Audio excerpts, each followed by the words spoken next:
Тук в момента отбора излизат отборите на България и Словения в последен евроквалификационен матч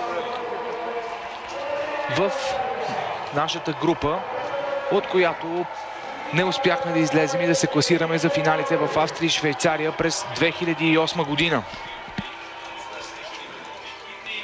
Матчът никак не е без значение и за двата отбора, защото те се борят за своето по-добро разпределение в урните на жребия, който ще бъде изтеглен в неделя в ЮАР за световното първенство през 2010 година.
Може би знаете вече, уважаеми зрители, България има шанс да се класира във втора урна при жребия, който ще бъде теглен в Дърбан в неделя, с който ще определи групите, квалификационните групи за световното първенство в Южна Африка през 2010 година. Отбора на Словения също играе именно с тази цел, само че словенците ще се постараят да не бъдат в четвърта урна, в която се намират в момента, и ситуацията им ще бъде изключително деликатна с много тежки противници за световното първенство, ако наистина продължат да правят компания на останалите по-слаби отбори в тази група. Последен матч за двата тима в евроквалификациите. Днес се играят последните срещи. Румъния играе с Албания, а Беларус приема в Минск отбора на Холандия. Да не губя повече време и да ви запозная с стартовите състави на двата отбора. За България на вратата с номер 27 Димитър Иванков и пред него с номер 3 Александър Тунчев, 4 Игор Томашич, с номер 6 Станислав Ангелов, с номер 7 Велизар Димитров, 9 номер Димитър Бербатов, с номер 15 Благой Георгиев, 16 номер Живко Миланов, с номер 17 Мартин Петров, с номер 18 Христо Йовов и с номер 19 Стилян Петров. На резервната скамейка са Ивайло Петров, Валентин Илиев, Чавдар Янков, Здравко Лазаров, Йордан Тодоров и Димитър Телгийски.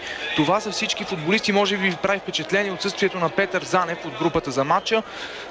Левият защитник на Селта вчера вдигна температура, която продължи да го измъчва и през днешния ден, и Димитър Пенев е преценил, че няма за какво да рискува здравето му и въобще не го е включил в групата за този матч.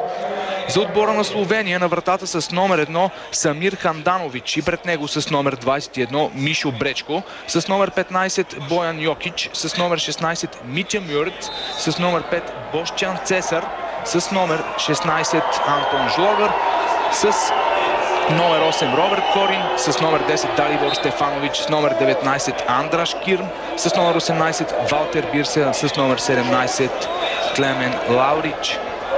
Старши треньор на отбора на Словения Матяш Кек. Главен съдия на матча ще бъде англичанинът Хауърд Уеб. Той даде вече своя начален съдийски сигнал.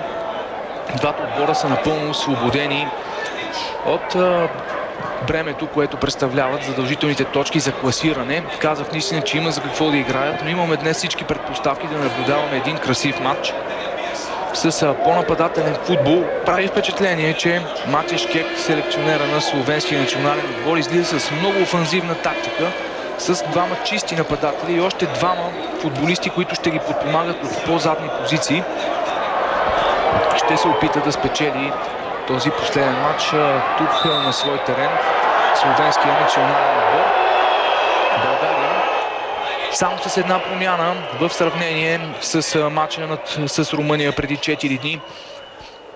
Именно Петър Занев е футболиста, който отсъства. На негово място ще играе Станислав Ангелов. Той беше наказан в изминалия кръг и нямаше възможност да участва с ръците, но тази вечер ще играе на поста ляв бек в защитната линия на българския отбор. Знаете, това е един изключително универсален футболист, който е играл на абсолютно всички позиции по терена. Може би само като вратар не е играл Станислав Ангелов. Тази вечер ще имаме възможност да го наблюдаваме на поста ляв бек. Отново Благой Георгиев ще играе до Стилян Петров. В центъра на игрището двамата рамо до рамо изнесоха никак не лош матч срещу Румъния на стадион Васил Левски в събота. Дано да успеят и днес да повторят успешното си представяне.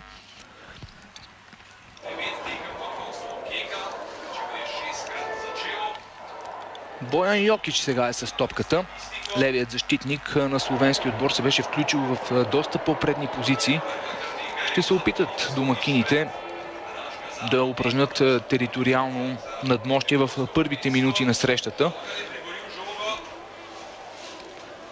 Терена на Арена Петрол, както се казва, малкия, но кокетен стадион в Целие е изключително добър и също представлява и предоставя едни отлични възможности за футбол. Сега много опасно нарушение, извършено от Игор Томашич. Топката ще бъде поставена на 22-3 метра от вратата, пазена от Димитър Иванков. Извърши нарушение Игор Томашич. И сега ще има възможност пред словенски отбор да обстрелва към нашата врата още в тези начални минути на матча.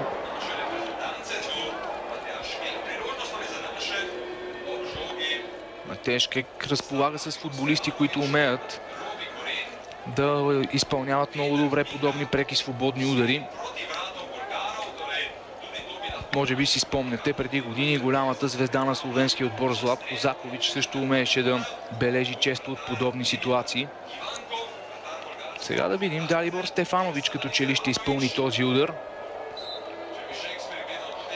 Напрежение пред българската врата. Удар и рикошет в стената. Ъглов удар за Словения. Валтер Бирса беше футболиста, който отправи този шут с левия крак.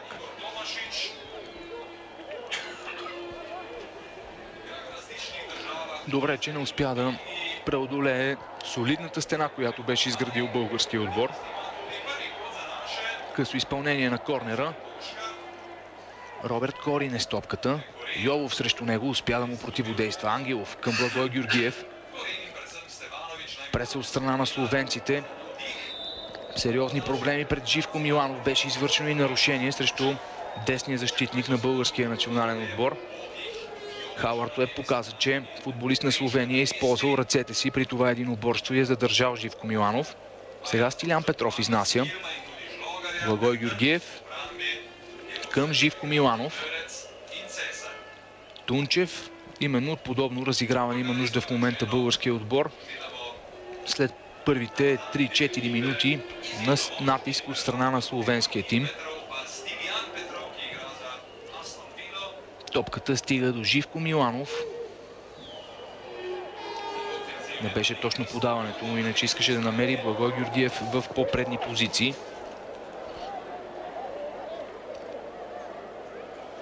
Самир Ханданович. Вратарят на словенския национален отбор, който се състезава в италианското първенство за отбора на Удинезе. Има доста любопитни футболисти, които се състезават в никак не слаби европейски отбори в тима на домакините. Стилян Петров сега няма засада. Мартин Петров стига до топката. Прекрасна възможност пред българския отбор. Мартин Петров, центриране към Велизар Димитров. След това удар с глава. Много леко беше сякаш подаването на Мартин Петров, иначе той успя да изскочи, да надбяга защитата на Словения и имаше всички предпоставки за по-добър завършек на тази контратака. И Йолов и Велизар Димитров също успяха да спринтират заедно с него и да се озоват на добри позиции. Много бързо успяхме да създадем това добро голово положение. Жалко, че не успяхме да се възползваме от него. Тук в коментаторската кабина на стадиона Арена Петрол в Целе до мен е Найден Тодоров, колегата от вестник Тема Спорт, с който ще имаме удоволствието да коментираме днешния двубой. Здравей, Найдене! Добър вечер и от мен. Надявам се този успешен двубой да ни даде повече предпоставки за оптимизъм за следващата квалификация, тази за Мондиал 2010. Наистина всички футболисти тази вечер в червено и зелено осъзнаят, че онзи мач на честа срещу Румъния им е отворил една сериозна възможност да играят поне на световното първенство, ако успеят да бъдат в втора урна за жребия и след това да ни радват в следващия квалификационен цикъл. Сега обаче сме в настоящият, където трябва да отбележим, че времето е доста неблагоприятно за 22-мата на терена. Може би и заради това преди минутка Мартин Петров избра по-неправилното, по-нелогичното решение да търси центриране към Велизар Димитров, защото тук има доста силен вятър, който може да си играе с топката, така че сваляне на земята изглежда по-логичният вариант.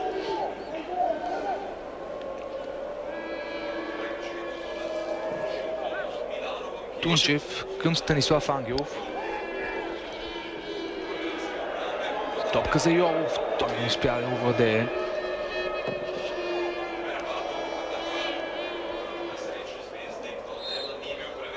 Тъче ще бъде в полза на българския отбор. Ангелов към Бербатов. Димитър Бербатов задържа добре топката, след това обаче успя да му противодейства Мишо Бречко. Направи впечатление при домакинството срещу Румъния начина, по който игра Димитър Бербатов.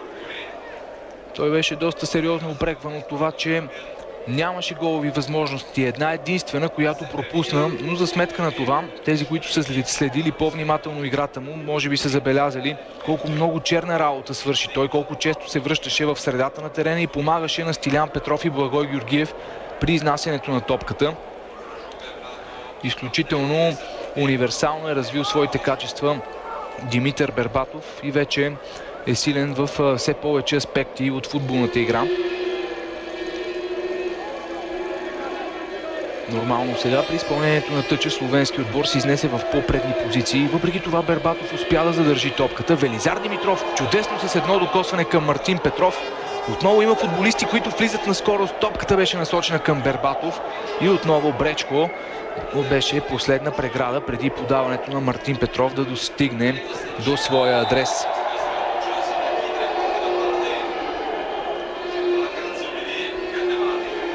Това нарушение на Игор Томашич дава възможност на словенците да организират акция в половината на нашите, но тя стигна само до странично хвърляне. Имаше много претенции Димитър Пенев към липсата на синхрон между Томашич и Тунчев, въпреки победата с 1-0 срещу румънците. Сега предстои да разберем дали те са си взели поука, дали ще бъдат стиковани и с левият защитник Станислав Ангелов, който в Германия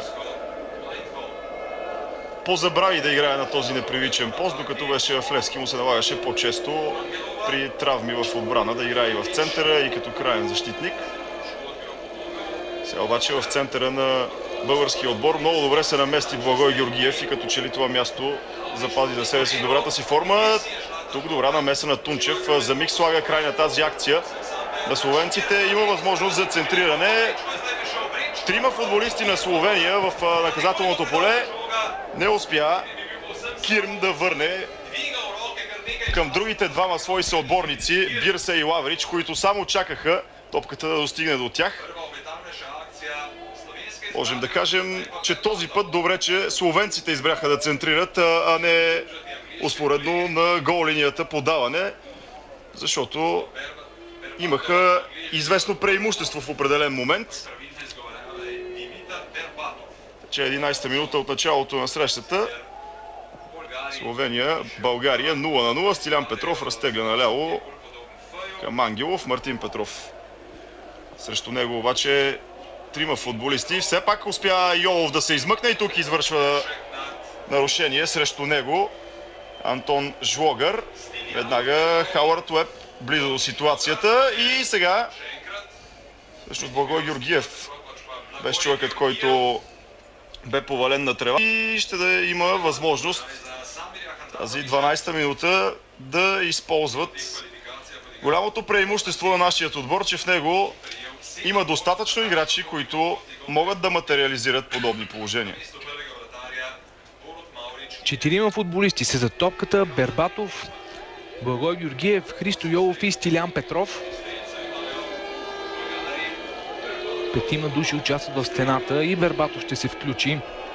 Там ще се опита да направи пролука за топката. Благой Георгиев, удар в стената, след това рикошет, чудесна възможност и много добра реакция на Ханданович, който успя да проследи пътя на топката след нейния рикошет и да реагира на време.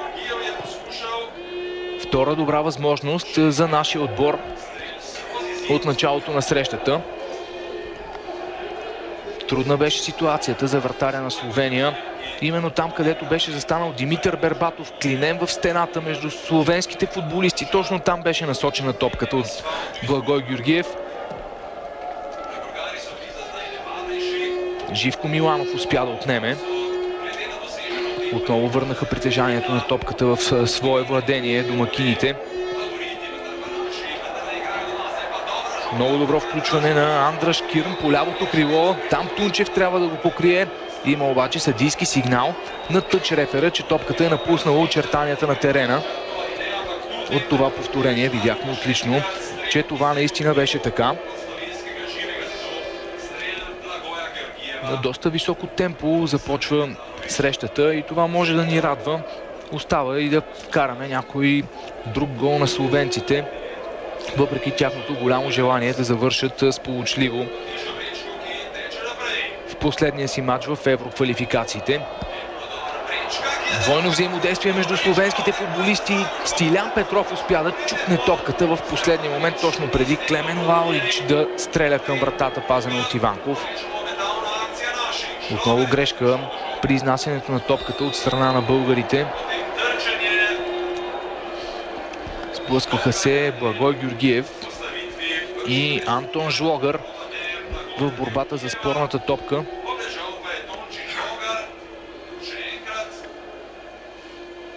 И двамата влезнаха доста остро в това единоборство и като че ли получиха идентични наранявания. Отбора на Словения, както и българския, няма да играят на европейското първенство в Австрия и Швейцария през лятото. В нашата група лидер за сега е отбора на Румъния с 26 точки, следван от Холандия със същия актив, но по-лоша голова разлика. България е на 4 точки зад двамата лидери с 22 точки. След 6 победи, 4 равенства и една загуба, българският отбор взема незавидната трета позиция, която ще отреди отсъствие от европейското първенство през следващото лято. Отбора на Словения също не е участвал скоро на европейско първенство през 2004 година не успяха да се класират словенците. Направиха това обаче през 2000-та година в Белгия и Холандия, когато двете съседни държави бяха домакини на финалите.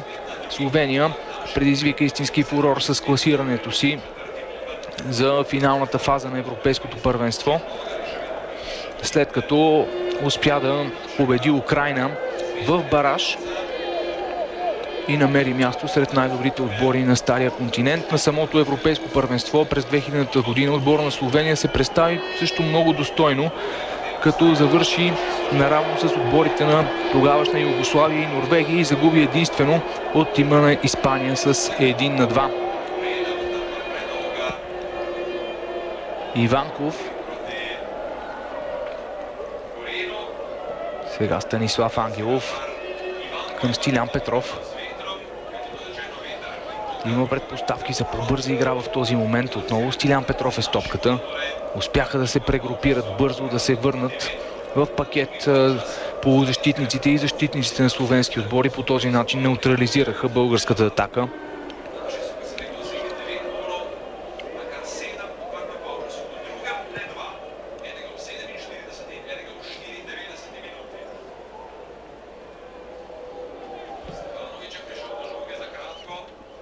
Студеното време си оказа своето влияние върху темпото в началото, но и двата отбора имат полза от това да бъдат значително по-дейни.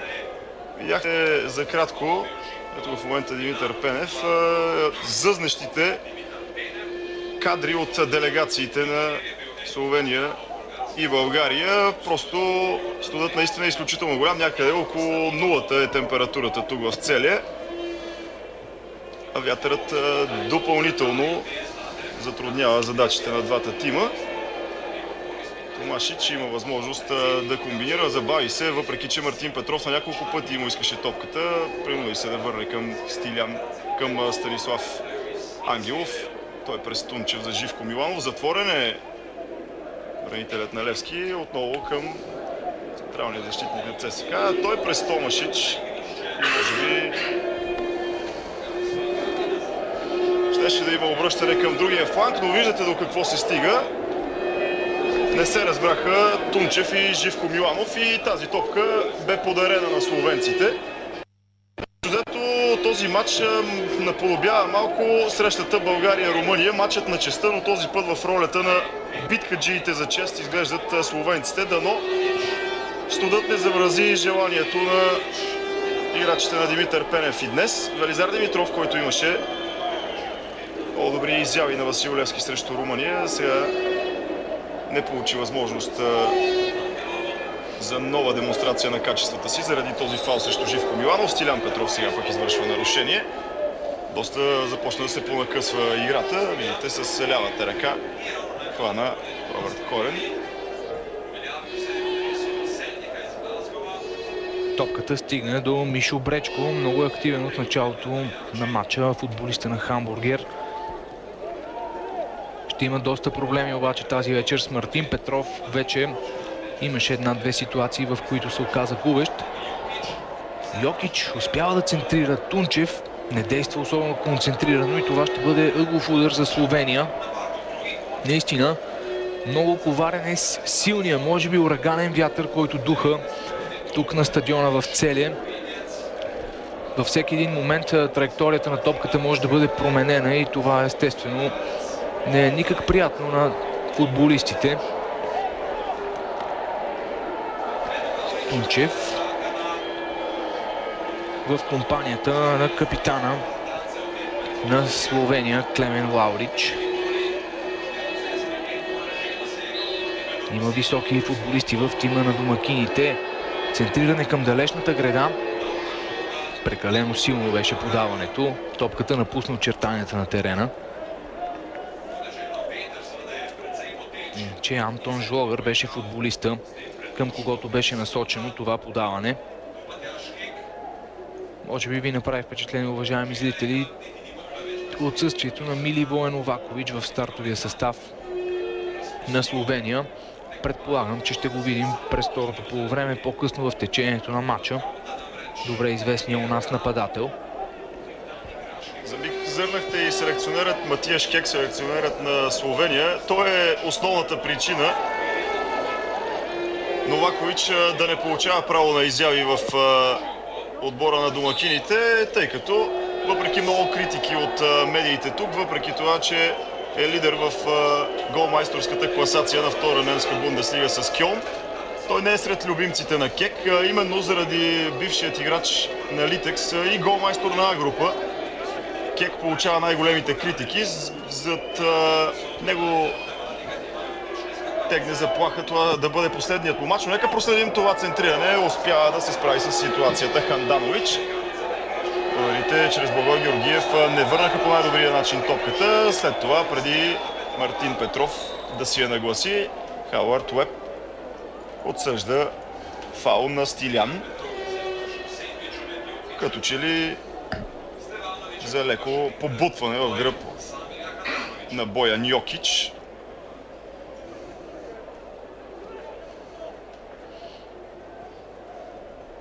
Димитър Бербатов отново играе много по-рядко с топката, но пък тази тактика даде възможност на Велизар Димитров, който в момента я владее, да се изявява и срещу Румъния и днес. След това обаче докосването му, което изведе Димитър Бербатов, закъсня с една идея, точно когато виждаше, че ще я загуби. Той полупаднал, успя да я добута към нападателят на Тотнъм, който обаче бе зад гърба на отбраната на Словения. Трета засада. Сега обаче възможност за Димитър Бербатов. След това имаше възможност за много хубаво докосване от него. Сблъсък с Ханданович, който не доведе до това, на което Бербатов се надяваше. Тази грешка можеше да бъде наказана, но като че ли това студено време, заради което са пренапрегнати футболистите, заради което внимават във всяка една ситуация, изигра и капитанът на българите в този момент. Много активен от началото на срещата е Кирм по левия фланг на словенците. Йокич с възможност да центрира отново към Кирм. Той нагласи топката на десния си крак. Нямаше разбирателство тук между него и офанзивните футболисти в бяло. Не го разбра Бирса, но пък словенците продължават да владеят. Скупчени са трима играчи в червено. Йолов избира опит за смяна на фланга. Пасът към Мартин Петров обаче не намери своя адресат. Доста проблеми изпитва Живко Миланов с Андраш Кирм. Повечето атаки, повечето опасни атаки на словенци са концентрирани именно по лявото крило. Отново грешка в средата на терена при изнасянето на топката от страна на българския тим. Трябва да бъдат доста по-прецизни полузащитниците при комбинациите помежду си. Вижда се огромното желание, с което играе отбора на Словения. Много агресивно, но истината е, че отбора на Словения играе винаги по-добре през първото полувреме. Слабата физическа подготовка е причината за многото голове, които получават словенците през втората част в тези квалификации.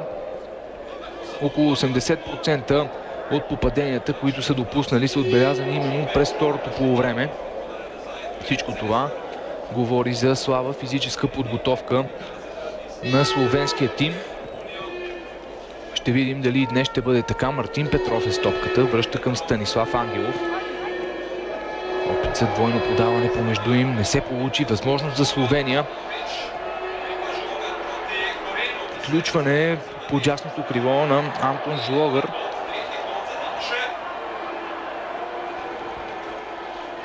И отново ъглов удар. Отново ще има напрежение пред българската врата след изпълнението на корнера. Целият отбор на Словения в нашата половина, докато родният тим е прибран около своето наказателно поле.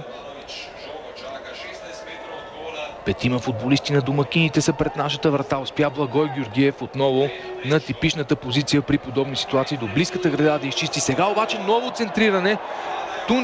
Томашич, беше оставен с трима състезатели до себе си. Отново груп пропуск при организацията в центъра на нашата отбрана. Антон Жлогър е футболиста, който ще има нужда от медицинска помощ в този момент.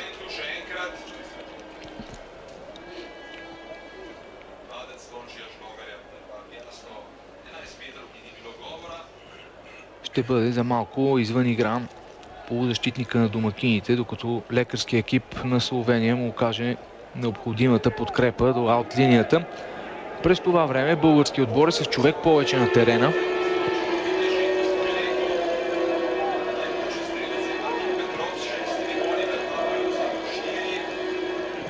Тунчев търси Велизар Димитров. Много лошо първо докосване, не успя да овладее топката Велизар Димитров и сега нова възможност за контратака. Кирм подава надясно, където е Бирса. Възможност за домакините. Станислав Ангелов успя да се върне и да покрие тази зона. Чисти във ъглов удар. Но отново се набиват на очи грешките в полузащитата на българския състав. Тогава, когато топката се изнася. Много елементарни пропуски, които позволяват на словенците да опитват опасни контратаки.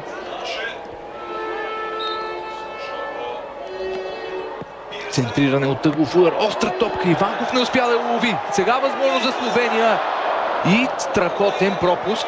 Страхотен пропуск на Клемен Лаурич. Нападателя на домакините. Имаше възможност да отбележи много красив гол. Но за наше щастие ударът му мина над вратата.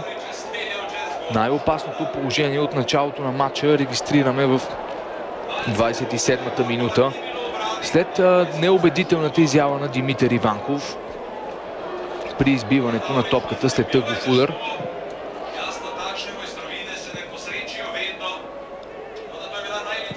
Няма да бъде никак лек матча тази вечер. Димитър Бербатов, Мартин Петров и той не успя да овладее топката.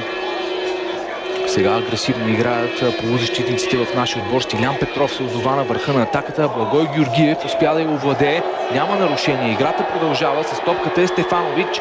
След това атаката преминава през Андреш Кирм. Той връща назад към Боян Йокич. Възможност да центрира. Тунчев не успя да изчисти. След това Станислав Ангелов прави това.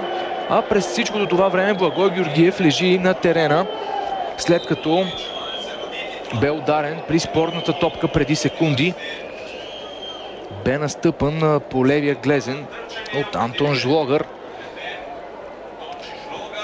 Благой Георгиев, един от добрите футболисти в последния матч на българския национален отбор срещу Румъния.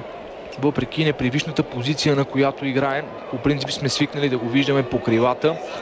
Дали ще бъде лявото или дясното, той успява да се адаптира и на двете позиции, но видяхме, че е успял да се справи добре с приемането на тактическите указания от Димитър Пенев и при играта му в центъра на игрището до Стилян Петров. 17-ти матч за Благой Георгиев в националния отбор. Само един гол има отбелязан до този момент. Той създаде своето име с екипа на Славия в периода между 2000 и 2005 година, когато изигра над 150 матча. След това премина в отбора на Алавес, преди да подпише с Цървена звезда през 2006 година, където пък се засече с Ибрахим Агай. Двамата играха заедно един сезон, а през това лято премина в германския Дуисбург. Това е Благой Георгиев. Тъча ще бъде в полза на българския отбор, след като Андраш Кирм игра последен с топката.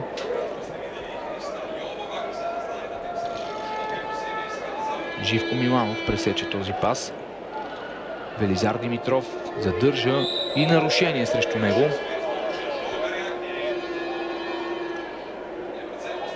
Безкомпромисно се действа при подобни ситуации, показа го Антон Жлогър. Защото ако Велизар Димитров беше успял да се ориентира по-бързо и да премине възпрепятствено през двамата футболисти, които го притискаха, щеше да има доста пространство пред другите офанзивни футболисти в нашия тим. Благой Георгиев стига до топката. Мартин Петров нямаше терен. Достатъчно. Струва ми се, че и домакините са ограничили малко широчината на игрището. По принцип в брошурите за стадиона неговите размери трябва да бъдат 105 на 68, но тази вечер си мисля, че е направена някаква корекция, именно за да бъдат затворени фланговете, където е една от силните страни на българския отбор.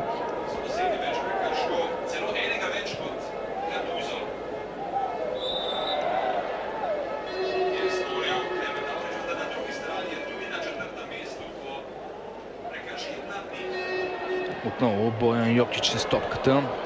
Виждате как се отразяват климатичните условия на неговото подаване. Силният вятър, който духа, ще представлява голяма трудност за играчите и на двата отбора през целия матч.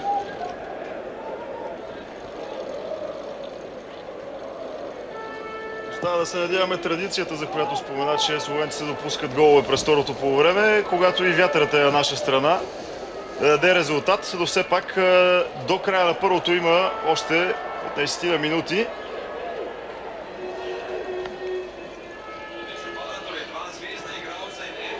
Продължително владеене на топката от словенците в нашата половина. Велизар Димитров пресече, Димитър Бербатов след това стъпи върху нея, но бе бутнат от Бирса. Миланов към Александър Тунчев. Станислав Ангелов. Иска топката Мартин Петров. Между двама е принуден да се върне малко по-назад. Станислав продължава да владее, но загуби в важния момент, когато трябваше да изведе своя съотборник. Благой Георгиев към Велизар Димитров. Подлага се тук, опита да овладее с рамо и след това да залъже своя съперник. Добра намеса на Живко Миланов. Тръгва по десния фланг. Има подкрепата на Велизар Димитров. Бе закачен за кръка, след което устрема му бе спрян. Велизар се бори между трима футболисти в бяло. И след това Бощян Цезар чисти напред с цел, ако може да намери Лаврич. Благой Георгиев. Стилян Петров с неуспешен опит за технично отиграване. Все пак Христо Йолов имаше възможност отново да изведе халфът на Астън Вила. Топката пресечена точно преди да мине пред централните бранители на Словения. Сега те обаче си създават грижи и Мишо Бречко с нецеленасочено изчистване напред. Стилян Петров и Благой Георгиев комбинират. Включване на Станислав Ангелов. То бе пресечено. Мартин се опитва сега да върне владението на топката. След това Станислав Ангелов поправя отново и тук засада на Димитър Бербатов. Имаше пролука за възможен хубав пас към него. Този път като че ли дискусионно решение. Трудно можем да преценим от това повторение с точност дали капитанът на българския отбор беше зад защитата в момента на подаването към него. Бощян Цезар към Йокич. Топката стигна до Валтер Бирса. Бербатов отново слабо спиране. Сега грешка в защитата на Словения и възможност. Велизар Димитров е с топката. Опита се да изведе на скорост Димитър Бербатов фронтално срещу Ханданович. За съжаление не се получи. Иначе никак не е лошата идея на Велизар Димитров. Направи ми впечатление на няколко пъти, че някои от футболистите в български отбор прекалено много играят с топката, прекалено задълго я държат в свое притежание. Може би трябва да се опитаме да играем с по-малко докосвания, с повече подавания. За това обаче естествено се иска и много движение без топка от останалите. Нещо, което не виждаме до този момент. Около 10 минути остават до края на редовното време на първото полувреме. Резултатът между Словения и България е равен 0-0. Сега Тунчев. Живко Миланов. От кръка на Андраш Кирм. Топката излиза в тъч.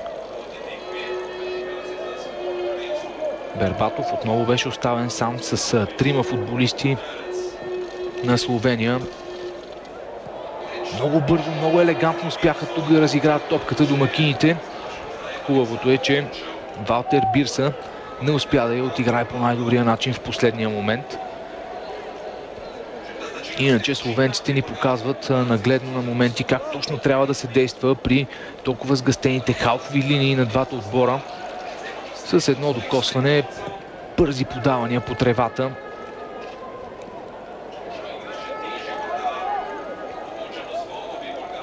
Йокич връща към Бошчан Сезар. Топката стига до Митя Мюрт. Анданович отново. Стилян Петров на върха на българската атака пресира вратаря на Словения. Интересни ротации наблюдаваме в определени моменти на позициите на българските футболисти. Сега възможност пред Корин. Опита се да комбинира с Бирса, но не се получи идеята му. Отново ъглов удар. При последното изпълнение на корнер имахме доста проблеми. Много малко оставаше на Клемен Лаурич да се разпише с гръб към вратата. Дано да сме си извадили съответните изводи и този път да коригираме представянето си в този момент. Иванков трябва да излезе, лови сигурно. Успява да лови Димитър Иванков. Много силен матч и за него срещу отбора на Румъния. Спаси няколко невероятни положения. Моментите, когато нападателя на северните ни съседи Даниел Николай излизаше очи в очи с Димитър Иванков.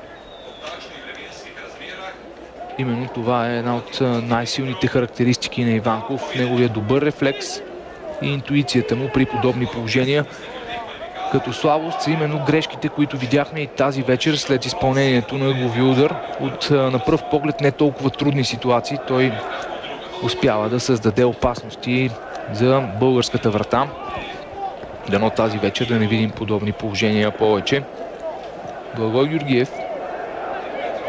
Мартин Петров сега. Много остро центриране към Бербатов. Успя Сезар да изчисти. Стилян Петров. Този път Хауърд Уеб отсъди нарушение и ще има и жълт картон за Стилян Петров. Това е първи жълт картон в матча. Получава го полузащитника на българския национален отбор Стилян Петров.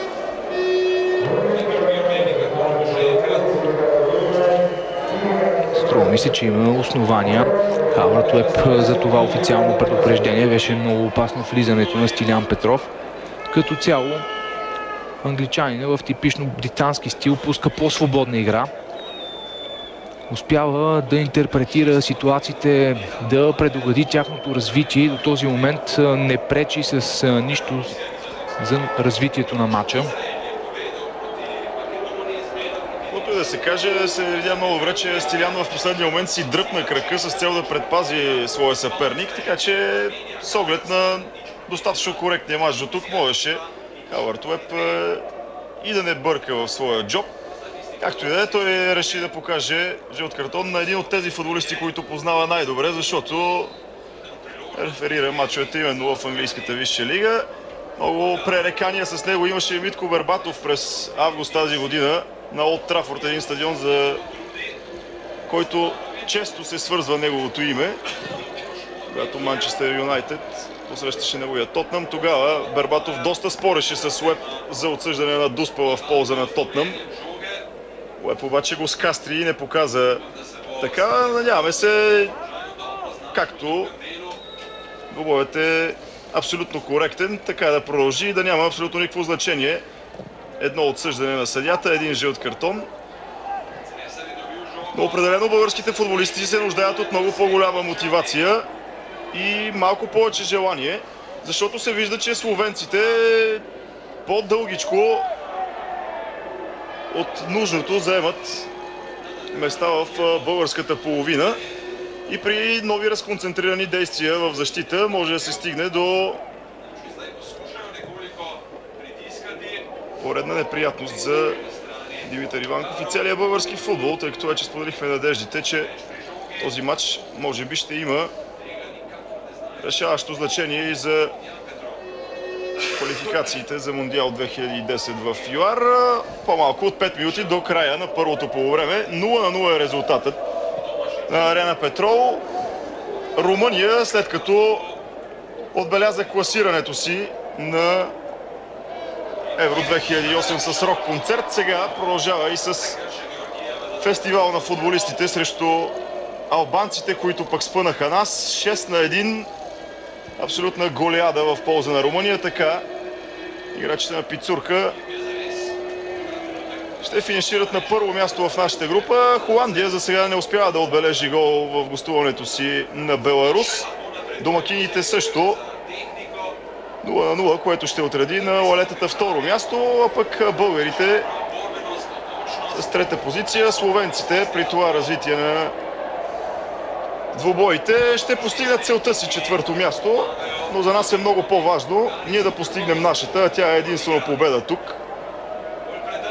След положенията в началото, в 6-та минута на Велизар Димитров след центриране на Мартин и след изпълненият пряк свободен удар от Благой Георгиев в 12-та, българите позаспаха. Не знам дали този студ им действа хипнотизиращо, но трябва да излезат от това положение. Мартин в опит да го направи. Сега имаше извършено нарушение, което бе видяно от съдията. Благой Георгиев бе подкосен и възможност за хубаво центриране, в което на помощ могат да се притекат и вече са тръгнали да го правят играещите прекрасно с глава Томашич и Тунчев. Те ще осъществяват тази подкрепа на Димитър Бербатов. Сигнал от страна на Уеб. 43-та минута от началото на тази среща. Лаврич пък се е върнал да спира българската отбрана, която е тръгнала да бележи гол. Много по-рано бе пресечена тази топка. Все пак нова възможност. Има възможност Христо Йолов, но срещу него двама футболисти му създават достатъчно главоболие и това спечелено странично хвърляне след действията на Мишо Бречко. Като че ли все пак трябва да ни задоволи, защото топката остава в българско владение. Мартин Петров отново от кръка на съперник. Втори пореден тъч за България. Продължава Александър Тунчев в дъгата пред наказателното поле на словенците да чака възможност за свой съотборник да центрира. Велизар Димитров не успя да намери колегата си от ЦСК или пък бившият армеец Бербатов, който дебне зад него. Буквално са замръзнали на едно и също място и не мърдат оттам, чакат някой да измъкне топката от този ъгъл, в който зациклиха действията. След тази намеса на Корен отново събитията около страничната линия. Мартин Петров се опитва да измъкне оттам и с дълъг пас назад към Томашич го прави. Той към Живко Миланов надясно. Димитър Барбатов търси позиция. Залъгва Миланов, обаче е затворен между трима футболисти. Стилян Петров, Станислав Ангелов. Този път Мартин Петров с възможност да се надиграва един на един. Тръгна да го прави, но по-добра позиция бе заел десният бранител на Словения Мишо Бречко и това малко по-продължително настаняване в половината в близост до наказателното поле на словенците приключи. Нещо повече, акция по левия фланг за тях, но много добри действия на Велизар Димитров при набегът на Боян Йокич. Браво на Велизар Димитров, успя да покрие зоната, която беше оставена празна от Живко Миланов. Продължава атаката на Словения до този момент. Тунчев към Велизар Димитров. Отново проблеми при изнасянето на топката за български отбор. Струва ми се, че отбора на Словения се е аклиматизирал доста по-добре към този силен вятър и има по-голям успех при изнасянето на топката. Сега няма засада. Христо Йолов, това трябва да бъде червен картон. Като последен в защитата действаше футболист на Словения. Струва ми се, че именно Боян Йокич беше това и ако Хауърд Уеб спази правилника, бъде прецизен точно така, червен картон за Йокич в края на първото полувреме в 45-та минута. Отбора на Словения остава с човек по-малко, след като Боян Йокич събори Христо Йолов, фаулира го, като последен в защитата. Йолов излизаше сам срещу вратаря Самир Ханданович и защитника, левият бек на Словения, се видя принуден да извърши това нарушение, за да предотврати може би един гол в този момент. Вече отбора на Словения е с 10 човека. Изключително приятно стечение на обстоятелствата за български отбор. Сега ще имаме възможност и за обстрел от пряк свободен удар. Дистанцията около 25 метра, почти фронтална позиция. Струва ми се, че от това място Мартин Петров може да опита удара с левия си крак. Знаем, че крилото на българския национален отбор притежава топовен шут с левия крак. Позицията предполага именно подобно изпълнение. Получава медицинска помощ капитана на Словения Клемен Лаурич. Има някакви проблеми с дясната ръка. През това време обаче Хауърд Уеб може да позволи пряк свободния удар да бъде изпълнен. Да видим Мартин Петров. Удар на Мартин Петров. Право в Ханданович. Шанс за вратаря на Словения за това, че топката беше насочена именно там, където беше пласиран. 2 минути добавено време на първото полувреме показва четвъртия съдия на матча. Ние вече се намираме в това продължение, дори минута от него изтече. Никак не лоша беше възможността за Мартин Петров да открие резултата от пряк свободен удар преди броени секунди. Хубавото е, че отбора на Словения вече е с човек по-малко и през второто полувреме българският тим ще може да играе още по-агресивно. Ще има повече пространство пред нападателите в селекцията на Димитър Пенев. Все още обаче има секунди до края на продължението на първото полувреме. Топка за Бербатов. Успява да я свали на тревата. Задържа. Комбинира с Христо Йолов. Отново вятъра изигра лоша шега на Бербатов, иначе подаването ми се струва, че щеше да бъде печелившо. Успяха да изчистят словенците. Топката в извън очертанията на терена. Това ще бъде ъглов удар. Може би последна възможност за България през първото полувреме. Мартин Петров ще изпълни корнера. Ниско по тревата. Нямаше проблеми за защитата на домакините при изчистването. След това недобра комуникация между Живко Миланов и Мартин Петров. И това беше всичко за първото полувреме. След него резултатът в матча между Словения и България е равен 0-0, но отбора на Словения ще играе през второто полувреме с човек по-малко, след като Боян Йокич получи червен картон в 45-та минута. Обещаващо второ полувреме. Останете с програмата на Българската национална телевизия, който оказва своето влияние и върху играта през първото полувреме. Предполагам, че такава ще бъде картината и през втората част. Наистина доста силен вятър има тази вечер в Словения. Доста противоречиво представяне на българския отбор през първата част. Домакините имаха няколко много добри възможности за гол. Слаба организация на играта в нашия тим и може би за това Димитър Пенев предприема двойна смяна още с началото на второто полувреме. Виждам Димитър Телкийски и Йордан Тодоров до тъч линията, готови да се появят преди първия съдийски сигнал на втората част. Футболистите, които са напуснали игра, с Живко Миланов и струва ми се другият футболист, който в момента го няма на терена, Стилян Петров. Това са двамата играчи, които са напуснали. Живко Миланов и Стилян Петров няма да играят през второто полувреме. На тяхно място Димитър Пенев включва в игра Димитър Телкийски и Йордан Тодоров. Двойна смяна. Абсолютно кръсноречиво говори този ход на Димитър Пенев за настроението в съблекалнята на българския отбор на почивката на матча. Наистина неубедително представяне през първото полувреме. Една от най-опасните ситуации беше в средата на тази част, когато Клемен Лаурич имаше възможност да открие резултата с красив удар, след като бе оставен абсолютно свободен на границата на вратарското поле. И само късметът за българския отбор. Топката мина над вратата и запази резултата 0-0. Даден е вече началният съдийски сигнал на втората част и отбора на Словения е в половината на България. Това подаване няма да достигне до Лаурич, капитанът на Словения, който е и съотборник на Благой Георгиев в германския Дуисбург.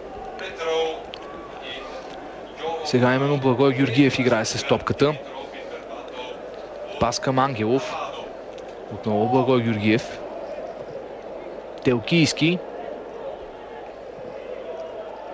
Хубаво подаване към Христо Йолов. Има възможност да шутира. Удар на Йолов. Близкия гол.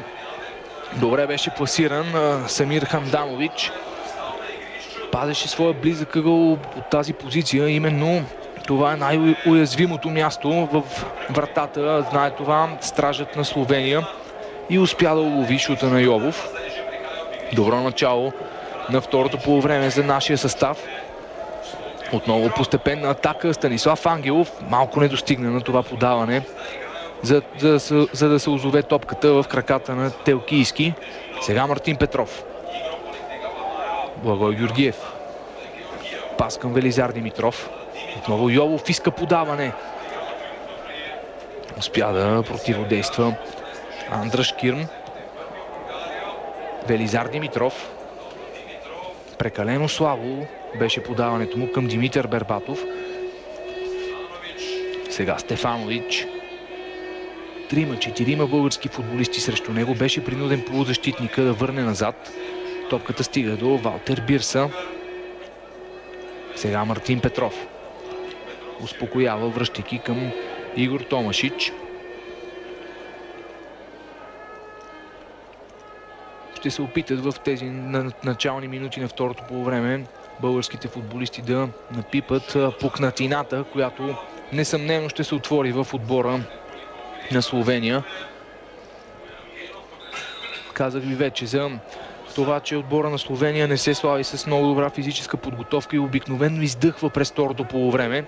Сега домакините ще бъдат допълнително затруднени от това, че ще играят с човек по-малко. Веднага смяна предприема Матиаш Кек.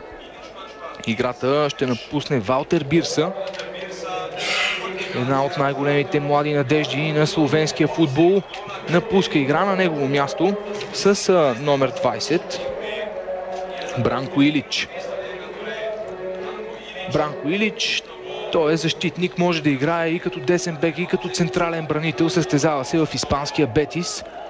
Ще се опитва селекционера на Словения да укрепи по някакъв начин своята отбрана. Възможност за България. Мартин Петров е за топката. Масирано присъствие на български футболисти пред вратата на Словения. Не стигна подаването до Димитър Бербатов. Станислав Ангелов ще хвърля. Отново не се движат много футболистите. Не търсят свободни пространства. Сега има такова пред Тодоров. Опитва подаване към Бербатов. Топката стига до Велизар Димитров. Предпочета да не шутира, да разиграе със своите съотборници. Телкийски към Мартин Петров. Фалцово центриране. Тунчев, възможност за Тунчев. И какво спасяване. Отново Ханданович. Страхотно включване на Александър Тунчев. Много прецизно подаване на Мартин Петров. Малко не стигна на централния защитник на българския отбор да открие резултата. Прекрасен пас и невероятен рефлекс на вратаря на Словения. Аплодисменти и за тримата участници в тази ситуация: Мартин Петров, Тунчев и Ханданович, които показаха висота в този момент. Продължава натиска на българския отбор. Благой Георгиев към Йолов. Телкийски. Финт на Телкийски. Продължава да играе с топката. чисто игра срещу него. Мишо Брешко и успя да му отнеме. След това имаше и съдийски сигнал за нарушение. И така словенците ще могат да се успокоят малко и да организират постепенно нападение. Както и през първото полувреме, уважаеми зрители, до мен е колегата от вестник Тема Спорт Найден Тодоров. Изърнахме за малко Димитър Пенев, който опитваше да финтира споменатия вече нееднократно Вятър. Търсеше как да се скрие. Да се надяваме да успее и с него, ако не с него, то поне с съпротивата на съперника. Абсолютно логично започна да търси повече действия по десния фланг, засилване на него. Още предварително имаше индикации, че Живко Миланов може да не започне като десен защитник. Йордан Тодоров сега с малко повече опит там. А и след влизането на Димитър Телкийски в центъра, сега Христо Йолов ще има по-голяма възможност за съсредоточаване на действията в тази зона, където вече отсъства Боян Йокич след червения картон, който получи. Сега Мартин Петров с опит за елегантно освобождаване. Не мина номерът му срещу Бранко Илич. Сега тук нарушение на Игор Томашич, който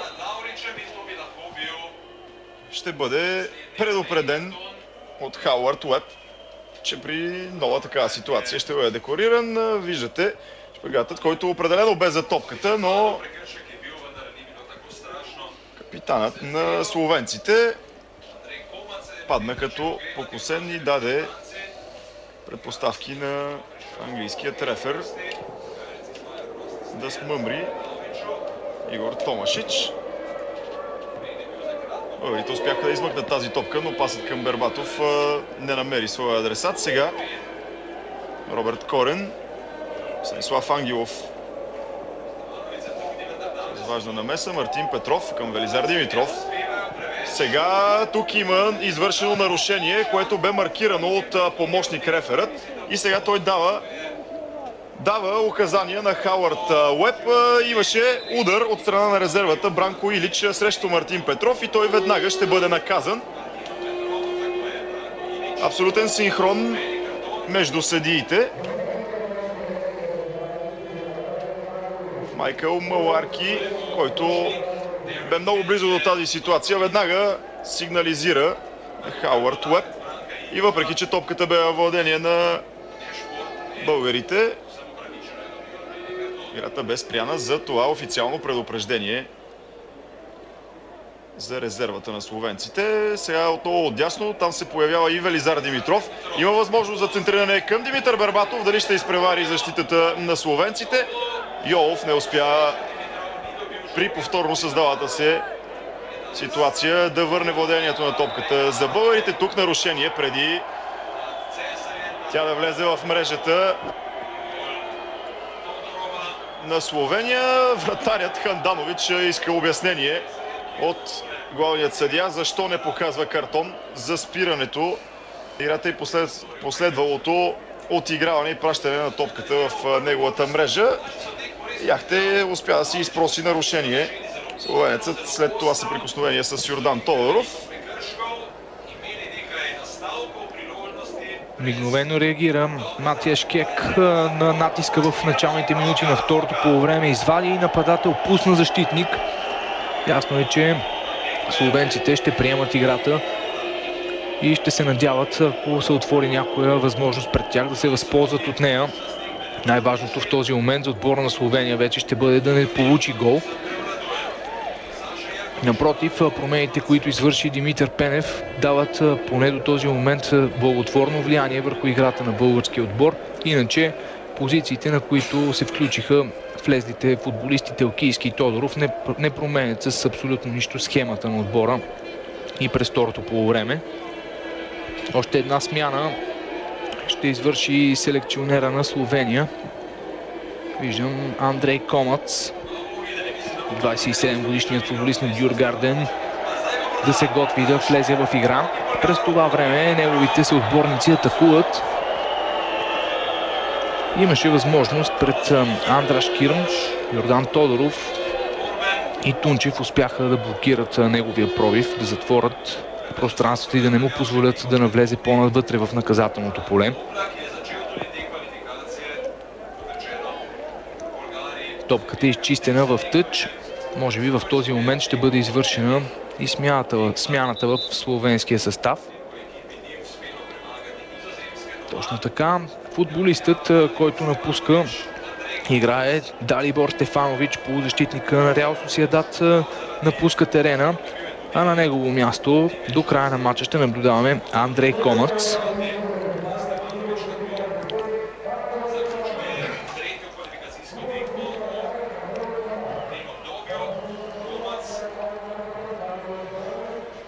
Всеки момент тъчът ще бъде изпълнен.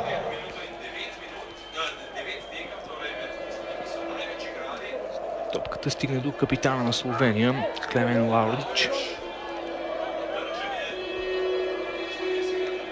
Отново Йордан Тодоров успя да противодейства и изчисти топката в тъч. Отново пас към Лаурич. И това ще бъде аут. Именно нападателя е играл последен с топката, преди тя да напусне очертанията на терена. Добри впечатления остават тази вечер централният нападател на Словения с играта си. Въпреки че рядко намира място в титулярния състав на Дуисбург, показва, че притежава необходимите качества, за да играе в германската Бундеслига.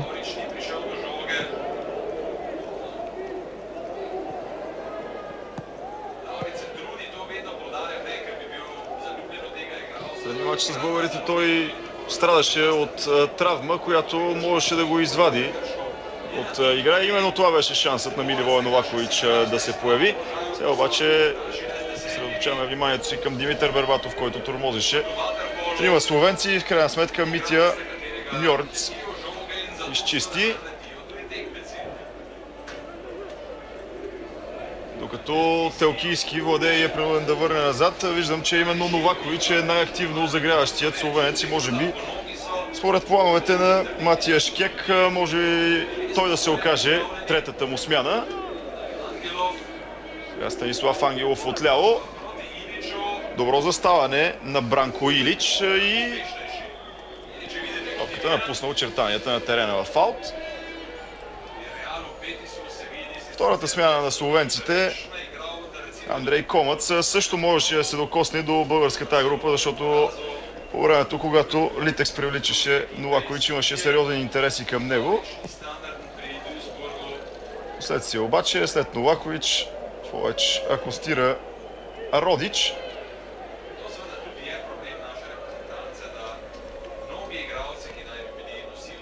Определено след подновяването на играта, словенците много рядко имат и ще имат възможности да затрудняват българската отбрана само с своя капитан, вклинен между централните бранители Тунчев и Томашич. Именно поради тази по-малка работа за тях се стигна и до ситуацията в 50-та минута, когато за жалост Ханданович извади с една ръка ударът на Тунчев. Българите продължават да владеят положението. Брест страшно много напъване. Възможност пред Благой Георгиев да центрира. Прави го. Топката обаче е изчистена Мишо Бречко. Стигна до Томашич. Дали ще бъде пресечена там? Не, Велизар Димитров получава. Срещу него обаче имаше двама съперници. И отново Бречко се намесва и чисти. Димитър Телкийски. Пасът не достигна до Йордан Тодоров. А в Минск отбора на Беларус повежда срещу Холандия. Много любопитен развой на матча. Както Найден ви сподели още през първото полувреме, че Румъния води срещу Албания с 6-1. Сега пък Беларус повежда срещу Холандия. Любопитни резултати в нашата група тази вечер. Словения и България продължават да играят при резултат 0-0 вече 15 минути след началото на второто полувреме. Възможност за контратака на домакините. Няма нарушение. Хауърд Уеб отново остави играта да продължи. И през първото полувреме англичанин оставяше тези единоборства рядко накъсваше играта, само тогава, когато вече е неизбежно да бъде отсъдено нарушение. Уеб спираше атаките на двата отбора. Доста сериозна ще бъде работата тази вечер за защитниците на Словения. От това, което виждаме след началото на второто полувреме, българският тим започва да играе по-масирано, опитва вече да свали топката ниско по тревата, за да не може тя да бъде отвявана от силния вятър на стадиона в Целе.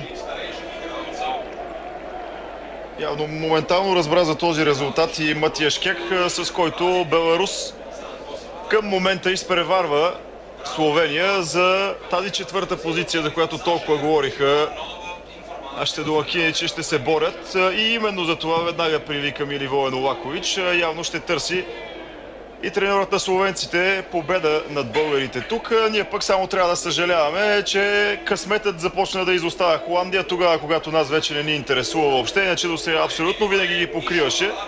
Трябва да съжаляваме, че не се възползвахме и от тяхната слаба форма, че не влезе примерно ударът с глава на Димитър Бербатов на Амстердам арена при резултат 0-0 и след това още едно-две хубави положения, след като Снайдер беше открил в полза на лалетата, моменти към които за жалост не ни се връща. Сега продължава, обаче да се надяваме поне в заключителният матчът след този за честта, футболистите на Димитър Пенев, които са с един повече от своите съперници, да успеят да си тръгнат като победители, колкото и далеч да е първата световна квалификация, близо след година, през септември 2008, все пак по различен начин е самочувствието на едни футболисти, които знаят, че могат да бият. Независимо от тяхната форма, те ще си спомнят как са завършили този цикъл. Иначе сега би могло да им тежи. Опит за откриване на резултата в наша полза. Не успя топката да достигне до Благой Георгиев. След това слизане на Йордан Тодоров по десния фланг. Хубаво се вклини там зад гърба на Мишо Бречко. Но централните бранители на Словения успяха да пресечат точно преди Благо Георгиев да получи. Бощян Цезар продължава да го преследва навсякъде. Димитър Телкийски премина през един от своите опоненти. След това обаче вятърът помогна на топката след това центриране да напусне очертанията в аут. А в 64-та минута капитанът Клемент Лаврич отстъпва своята позиция на Миливоje Новакович, човекът за когото в България се знае най-много от всички национали на Словения. Вчера и той сподели нещо, което може би и хората в България мислят, може би някаква част от тях, че много големи имена в състава на Холандия, но не и на терена в тези квалификации. Румъния и България са отборите, които трябва да продължат, каза Новакович. Явно не е гледал всички мачове на националния отбор от квалификациите. Сега Томашич успя да го надскочи в борбата за тази висока топка. Ангелов към Мартин Петров. Опит за прес от страна на домакините и Томашич връща към Иванков. Явно Лаврич изразходва голяма част от своите физически сили и опитва се по някакъв начин Матиаш Кек да държи свеж централния си нападател, като пуска Миливоje Новакович, който ще има на разположение около 25 минути, за да покаже истинските си възможности. Сигурен съм, че никой от нас не иска това да стане. Грешно подаване на Томашич към Станислав Ангелов. Продължават по доста нелеп начин да грешат българските футболисти в привидно елементарни ситуации, когато не са поставени под напрежение, да губят притежанието на топката. Ангелов опита се да комбинира с Мартин Петров. Отново грешка. Илич към Новакович. Сега възможност за Комац. Отново Илич, Мартин Петров към Бербатов. Велизар Димитров се включи в това нападение. Не беше добро подаването към него, а и много добре беше пласиран. Бощян Сезар от началото на матча централният бранител играе много стабилно и не допуска кой знае какви възможности за нападателите на българския отбор. Новакович, този път Тунчев е на гърба му. Тъча ще бъде в полза на домакините. Миливой Новакович, който, както Найден ви каза, игра доста време с отбора на Литекс. Помогна на Ловченли да се представят добре в турнира за купата на УЕФА. Стана голмайстор на българското първенство. В момента се състезава в ФК Кьолн във втора Бундеслига. След като в началото, в първите няколко месеца имаше проблеми с адаптацията към новия си клуб, постепенно Новакович успя да се превърне в основен реализатор за своя отбор. И от 120 мача има 54 гола. Доста солидно представяне за словенския нападател в Германия.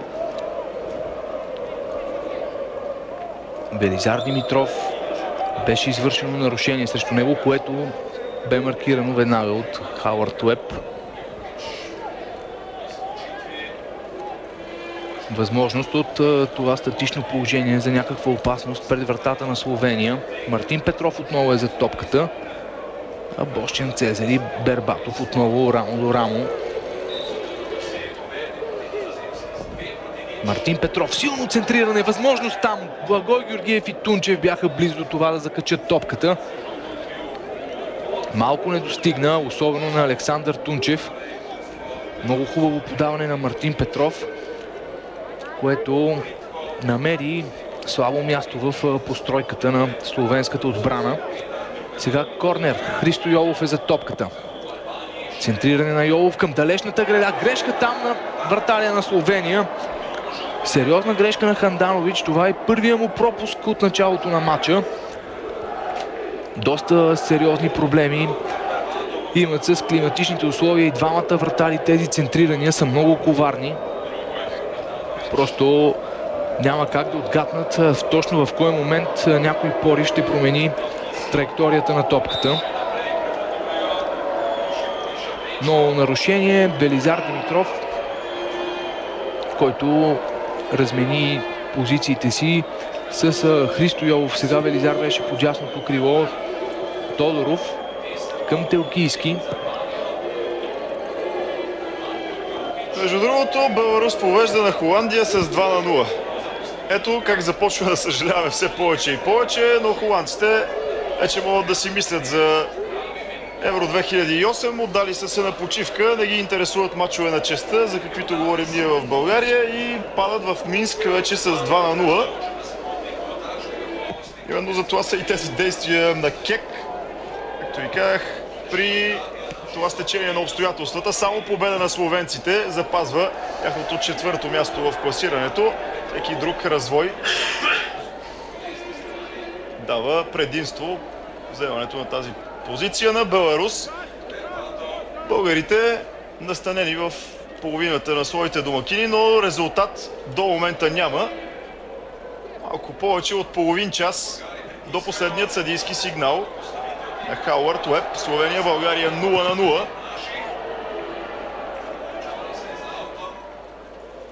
Може би трябва да се използва повече тази помощ, която може да окаже вятъра, който вече действа срещу домакините. Не случайно при една от ситуациите, която видяхте много добре. Вратарят Ханданович имаше възможност да изрита далеч топката, но изчисти насилно по земята в тъч. Сега удар към неговата врата. Не успя обаче Благой Георгиев да матира Самир Ханданович. Намери хубаво топката, но тя бе слаба и виждате Стражът на домакините имаше абсолютен поглед и след това и владение върху нея.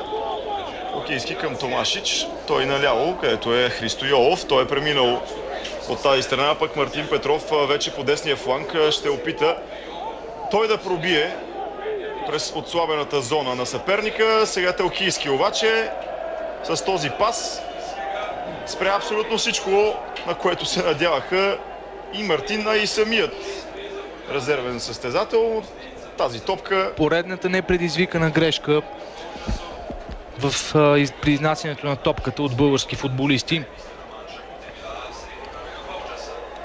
Определено има някаква липса на синхрон, който се забелязваше в мача срещу румънците. През първото полувреме вече загаднахме за някои изблици на повече индивидуализъм в действията. Срещу Румъния абсолютно всички бяха изчистени. Сега Ханданович можеше сам да си създаде главоболие и Вятърът отново да го изиграе, но след това направи крачка назад и овладя ситуацията. През втората част този индивидуализъм в нашия отбор като че ли отсъства, но го няма и моментът, който чакаме. Сега възможност за Словения. Корен не успя да центрира по най-добрия начин към Новакович. Тунчев отново получава от Йордан Тодоров и този път решава да търси напред Димитър Бербатов. Той хубаво успя да се овладе пред Бощян Цезар. Топката в владение на българите след хубавата борба от страна на Бербатов, но въобще не достигна до Мартин Петров, а и ако бе достигнала, Хауърд Уеб само чакаше да маркира нарушение заради това, че в опита на врачания да се пребори за нея, дърпаше своя съперник, опитва се по всякакъв начин. Сега видяхте как Вятърът укрути топката, Бербатов се опита да я овладее отново в наша полза. След това Кирм, който очевидно се поизмори, все пак се намеси и само изгледа как топката остава в полза на словенците. Странично хвърляне и те не бързат да го изпълняват, просто ще деднат дори една ситуация да има пред тях, пред Милоен Лакович, да пробват да я превърнат в гол, а пък българите може би трябва да натиснат малко повече, независимо от вятъра, независимо от студа, независимо от липсата на шансове за класиране. Грешка на Ханданович. Успя обаче 23-годишния вратар отново да овладее топката, след като в първи момент не изпълни по най-добрия начин началния удар.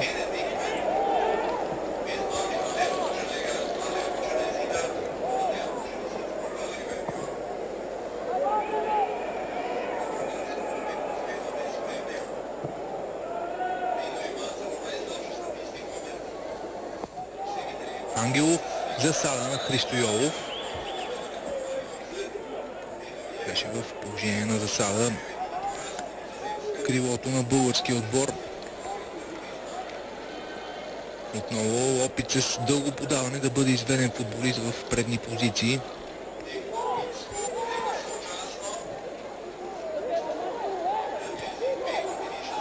Бранко Илич. Телкийски.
15 минути до края на редовното време.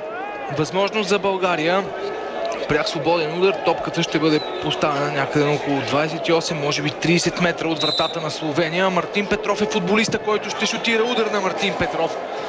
Нямаше шанс. Отново не успя да намери очертанията на вратата футболиста на Манчестър Сити. Димитър Пенев се притеснява. Много му се иска да завърши с победа европейските квалификации. А през това време Христо Йовов напуска игра и на негово място до края на матча ще видим Здравко Лазаров, нападателят на Славия, който се намира в една отлична форма, след като игра дълги години в турското първенство и се завърна отново в състава на белите. Здравко Лазаров е човека, който едва ли не носи на гърба си Славия в последните матчове и до голяма степен добрите игри на отбора се дължат именно на него. Сега Здравко Лазаров нямаше шанс да се пребори с Матя Мюрт, който успя да отскочи по-високо и да отнеме. Велизар Димитров към Телкийски. Отново Мюрт стигна първи до топката. Ъглов удар. Нямаме много време, ако искаме да спечелим този матч. Много е важно да вземем 3 точки тази вечер в Целе. А за съжаление головите положения не са никак много. Центриране на Мартин Петров. Този път Ханданович нямаше никакви проблеми при улавянето на топката. Няма много голям опит вратарят на Словения. Той едва на 23 години. Това е неговият 10-ти матч с националния отбор на Словения. Въпреки това обаче той е сочен като един от най-перспективните млади футболисти на тази държава. Състезател на Удинезе. Игра дълги години в Италия, след като беше отдаван под наем последователно в Тревизо, Лацио, Римини, за да бъде закупен и да подпише 5-годишен договор с Удинезе. Засада на Здравко Лазаров. Електричката беше набрал по-рано скорост, отколкото беше необходимо и се озовал в положение на засада. Отново камерите показват Димитър Пенев, наистина едно от най-известните лица. Един от представителите, от футболните представители на България по света. Не само с знаменитата си треньорска кариера, още като футболист Пенев успява да създаде много сериозен имидж. Той е на 4-то място в вечната класация за национални състезатели по изиграни матчове. 90 двубоя с национални отбори има Димитър Пенев като състезател. Успява да отбележи 2 гола, което се обуславя от позицията, на която е играл. Сега Тодоров беше притеснен доста сериозно. Оказа се, че именно десният защитник е играл последен с топката и тъй, че ще бъде в полза на домакините. Бранко Илич ще хвърля.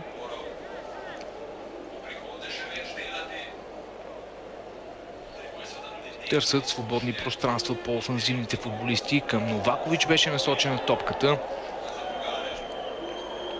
Тунчев отново беше близо до него и успя да го неутрализира.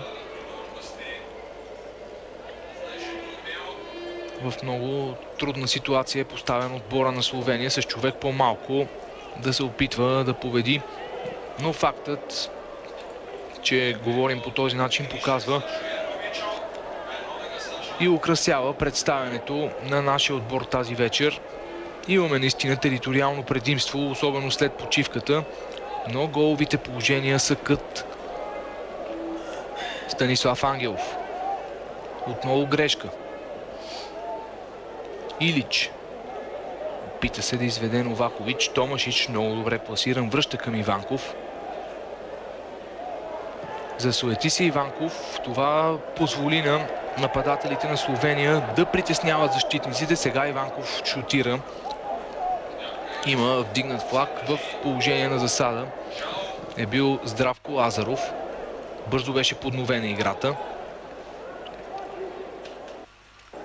Жлогър сбърка. Станислав Ангелов е с топката към Мартин Петров. Велизар Димитров няма близо до себе си опонент по дясното крило. Топката минава през Благой Георгиев. Страхотен удар и това е гол! Какъв гол на Благой Георгиев! Страхотно попадение в 81-та минута. Благой Георгиев открива резултата с един топовен удар, с едно страхотно воле в далечния ъгъл на вратата на Словения. Ето, че с този страхотен шут България излиза напред в резултата и побежда с 1-0 срещу Словения. 81-та минута. Благой Георгиев успява да открие резултата. Получава жълт картон Благой Георгиев за това, че реши да се израдва по-нетрадиционно, да покаже специално подготвеният надпис, който явно е очаквал да демонстрира на цяла България, заедно с татуировката си на Христос, да покаже, че го обича чрез този надпис. Ставали сме свидетели на всякакви специални надписи след отбелязване на попадения. Този път Благой Георгиев избра този възможност за България да отбележи второ попадение в срещата, но не успя Велизар Димитров да засече с глава това хубаво центриране на Мартин Петров. В повторение на 6-та минута от матча България-Румъния, Мартин Петров по лявото крило с центриране към Велизар Димитров. Общо взето Димитър Пенев избра малко по-различна тактика в заключителните минути на срещата. Изтегли Димитър Бербатов зад влезлият Здравко Лазаров. Дори преди това се опитваше да освободи чрез предърпването на един-двама опоненти заедно с Бербатов пространство на Йолов и на Велизар, за да се включват от втора позиция. След влизането на Лазаров, последният взе място дори 2-3 крачки пред Бербатов с цел подобно увличане. Не се стигна до попадение от подобна ситуация. Сега топката напусна очертанията на терена, колкото и да не им се иска на словенците, в частност на Роберт Корен. Още веднъж много хубаво се вижда, че е извън пределите на терена. Имаше нужда от една такава ситуация да вържи на българският отбор. Много добре намери топката Благо Георгиев. Словения-България 0-1. И за сега ситуацията изглежда подобна. 7 победи, ако броим и тази, която се очертава. 4 равенства и само едно поражение в Холандия. 25 събрани точки и България аут от Евро 2008. Звучи никак добре предвид тези обстоятелства. Но футболистите не един и два ще се казвали, че сами са си виновни. И сега трябва да си блъскат главите за онова 0-0 в София срещу Албания. Онова 1-1 отново срещу същия съперник. Но нека видим тук дали Димитър Бербатов няма да направи 2-0. Празна врата и 2-0 за България. Тотално капна отбора на Словения. 84-та минута на срещата. Димитър Бербатов вкарва второто попадение за българите. След като се държаха и не правеха впечатление, че са с човек по-малко през по-голямата част от второто полувреме. Сега словенците наистина рухнаха. Виждате каква пролука през центъра на тяхната защита. След това елегантното освобождаване на Бербатов и последното докосване. Абсолютно никакъв проблем за него. Тръгна да търси някъде другаде топката Самир Ханданович, но ние пък трябва да тръгнем да търсим правилните анализи, именно заради срещите, които вече бяха споменати, заради двата матча с албанците и заради този с Холандия, заради които ние няма да бъдем на Европейското първенство. Вече като че ли се изясни, Словения няма да изпълни целта си да завърши на 4-то място. България също, но ще приключи квалификационния цикъл с победа след тези два бързи гола на Благой Георгиев и Димитър Бербатов. 39-ти гол за Димитър Бербатов в неговия 61-ми матч с националния екип. Много добра успеваемост за капитана на отбора. Станислав Ангелов. В тези заключителни минути вече можем да бъдем значително по-спокойни. По всичко личи, че България ще спечели този двубой. Здравко Лазаров към Мартин Петров. Успява Мартин да измъкне топката. Търси Благой Георгиев. Телкийски. Бербатов. Тунчев и Бербатов.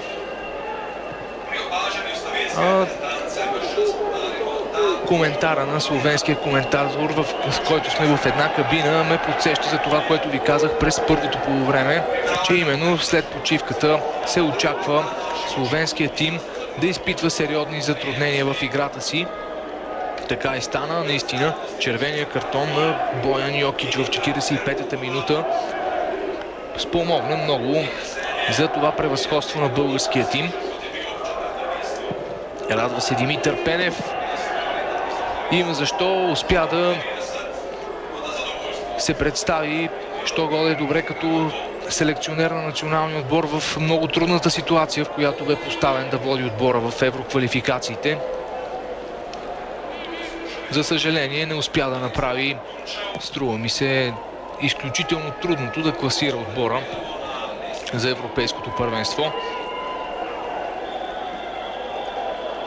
Нищо чудно този матч да се окаже последен за него като национален селекционер, но това най-добре знае президента на Българския футболен съюз Борислав Михайлов. Отново играта е спряна. Бощян Сезер е извършил нарушение. През целия матч централният бранител играе на границата на позволеното. Опитва се по този начин и да респектира.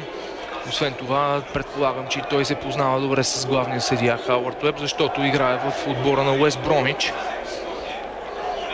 След като бе закупен от Олимпик Марсилия през 2005, сега е отдаден под наем на Уест Бромич с опция за закупуване, ако англичаните пожелаят защитника след края на сезона. Отново възможност пред българския отбор, отново дистанцията е доста внушителна. Мартин Петров, много хубав удар.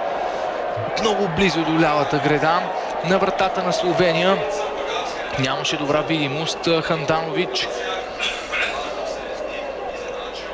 И шанс за него, че топката не попадна в очертанията на вратата.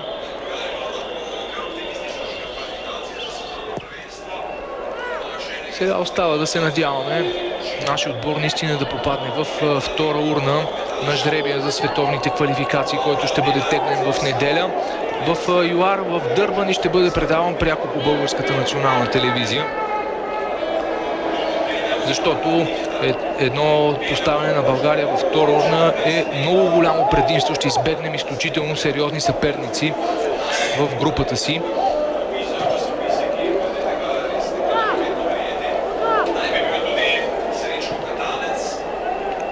Около минута и половина остават до края на редовното време на матча.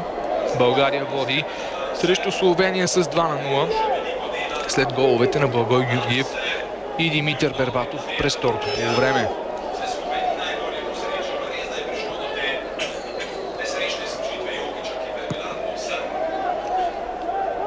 Бербатов продължава да дърпа по голове на Христо Стоичков. Тръгна да гони и Христо Бонев. Но може би на него щеше да му е много по-хубаво, ако беше отбелязал някой друг гол по-малко в тези квалификации и само един в Холандия на точното време, в точното място, а който и друг да беше вкарвал, България да беше там, където сега ще отида тоалетата, без да направят нищо впечатляващо в настоящия цикъл. Елизар Димитров пробва да се освободи. Успешен опит. Каквото да се случи до края на този матч, наистина абсолютно всички погледи вече трябва да бъдат насочени към жребия за световното. Ще има и връщане назад с изпитване на съжаление за споменатите пропуснати шансове, за липсата на шансове дори в мачовете на преките ни опоненти, когато България не участваше в тях, в тези тъй наречените по-слаби отбори, когато Холандия бе покривана навсякъде. Но както и да е, това са неща без никакво значение. Двуминутно продължение на матча на Арена Петрол в Целие. Словения-България 0-2. Димитър Пенев с с усмивка. Не знаем дали трябва да се каже завършва неговият престой в националния отбор. Сега предстои много тежката задача пред Борислав Михайлов.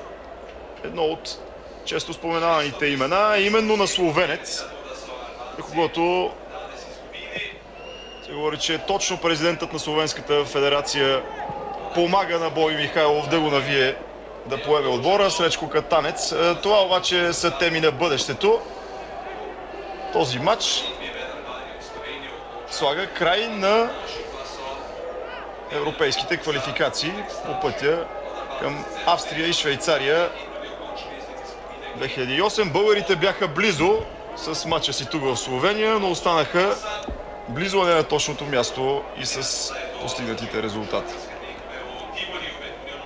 И отбора на Словения ще остане само с спомените от времената, когато именно Сречко Катанец беше селекционер на националния отбор на Словения и класира отбора за европейското първенство през 2000-та година, след това и за световното през 2002 година.